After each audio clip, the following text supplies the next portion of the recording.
Today, we're talking to Jonathan from The Real Pizza Company. I'm really excited to share his brand with you, and he is going to be coming to the Delhi Expo on the 18th and 19th of May to launch The Real Pizza Company. Great. Well, it's so good to have you here, Jonathan. Thank you for joining me. I'd love to start by asking you to tell me a little bit about yourself and the brand you are representing. Thank you, Hannah. My name's Jonathan Seale, and I'm the Franchise Development Director for The Real Pizza Company. And I'm very excited to be coming to India for the franchise exhibition on the 18th and 19th of May. Yeah, we're excited to have you. I can't wait to be out there with you. Can you tell me a little bit more about The Real Pizza Company? Sure. The Real Pizza Company is primarily a delivery pizza model. Globally, there are two types of delivery pizza models. One would be the model that's exemplified by Domino's, Papa John's, Pizza Hut. That's an American style model. Typically, it's a deeper pan pizza and it's produced on a conveyor belt oven. And it's very successful, but we are the more authentic type of really Italian style pizza, which is prepared in an authentic wood-fired pizza oven, which is our model. And it gives operational differences to the American style model. And also there's quite a significant taste difference too. What motivated The Real Pizza Company to expand into India? Wow, I mean, there's a question.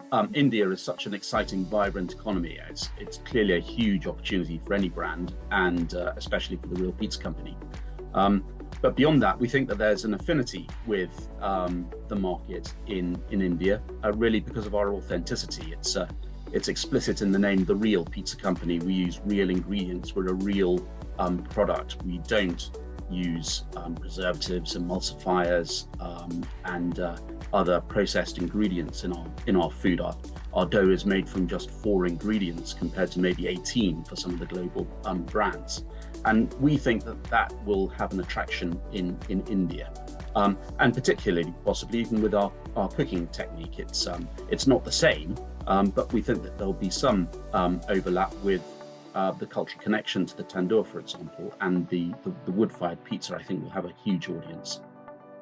Yeah, certainly. I think so too.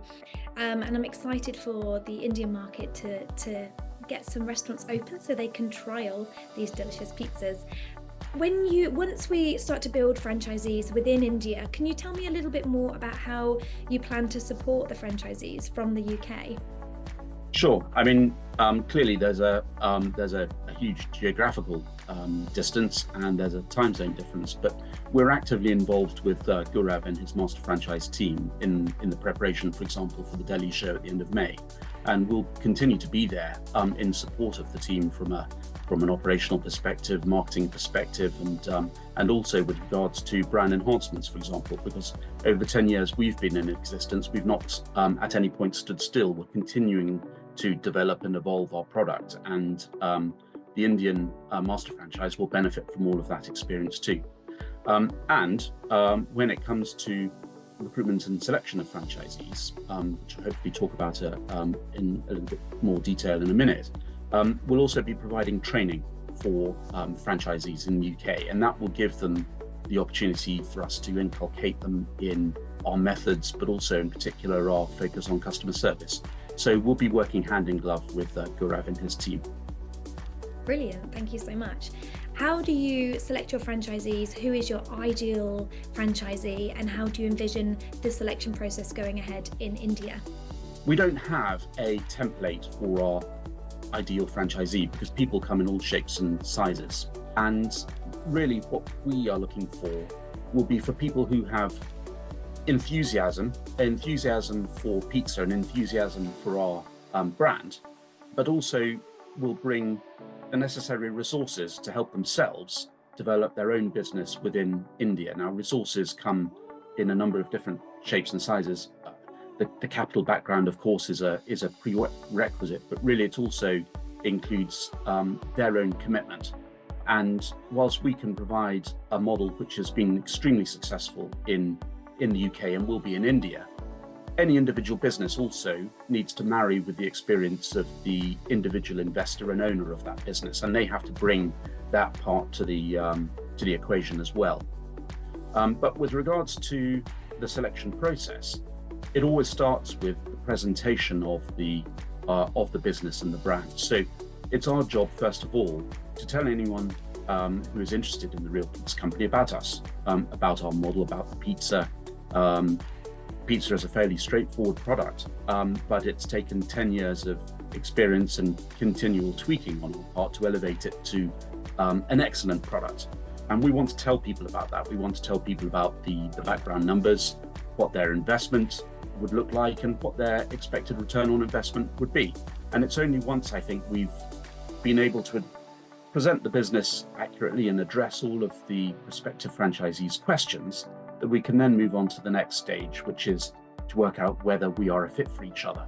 And that takes building a relationship, developing a conversation, and then finding out, first and foremost, whether the prospective franchisee thinks we are the right fit. And that addresses, I think, 90% of the questions. If somebody can see themselves in a Real Pizza Company business, then the likelihood is that they're going to be right for us too. Brilliant. Yes, and if anyone is interested in hearing more about the Real Pizza Company, you can either join a business opportunity over chai on Zoom next Friday afternoon at 3 p.m. IST, or come and see us, or both even, come and see us at the Delhi show where myself and Jonathan will be there. Are there any specific qualifications or prerequisites that your franchisees need to have? No, I mean, experience in pizza would be great. Experience in franchising would be ideal, but you don't need either of those elements of experience. I think to be successful, it's good for people to have some life experience, maybe some management experience.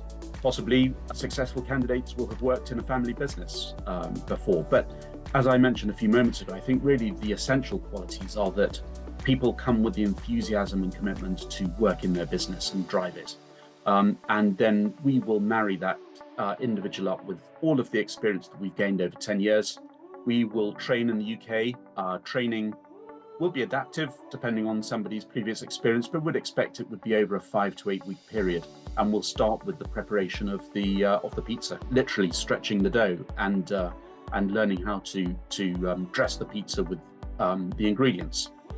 Training on the menu, training on how to use the wood-fired oven, which takes a little bit of experience and delicacy of handling to get absolutely right. Building from there, we will train people on how to run their shop. And once we believe that an individual is ready and they have confidence in themselves, then they're ready to start.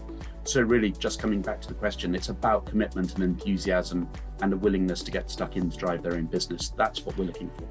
Can you share some success stories or case studies from franchisees in the UK? Yes, sure. The Real Pizza Company, as I mentioned before, has 10 years worth of successful track record in the UK. One very important measure of success is that our sales are consistently high, our average weekly sales. It's a sector standard in the UK, for example, to use sterling terms, that any business in the sector that's trading over £10,000 per week is deemed to be doing well. Our average sales are consistently higher than that. We're looking at 12 to 14,500 pounds a week, and continuing to grow as we develop. Oh, just to give the guys in India an idea, that's around, in the UK, that would be around 10 to 15 lakhs per week. That puts us ahead of several global brands, maybe possibly up to double the sales that they're doing per week. And so that is as a result of having a focus on two key ingredients. I think that is the quality of the product, first and foremost. We put an awful lot of effort into that. And as I mentioned earlier, we continue to tweak it as well. And our Indian franchise partners will benefit from that. But also, most importantly, a focus on customer service. So if you get those two ingredients right, focus on the product, focus on customer service, you can have consistently high sales. And that is really because in any business, it's a cost to gain a new customer. And we don't want to have one-off sales. We want to build customer retention, and we look at the lifetime value of a customer. So we look after them. And during the training in the UK over 5 to 8 weeks, we will show you too how you can do that and take those lessons back to running a very successful store in India. Fantastic. Well, thank you so much for your time, Jonathan. I think that's been a really great insight into the Real Pizza Company. We're very excited to have you at our show in just a few weeks. Is there any final words that you would like to share with the viewers today? No, thank you, Hannah. It's been a pleasure talking to you, and I would just like to close, I think, by saying the team in the UK are really, really excited about this development. I am coming out to India for the Delhi show on the 18th and 19th of May, and I look forward to meeting as many of you as I possibly can.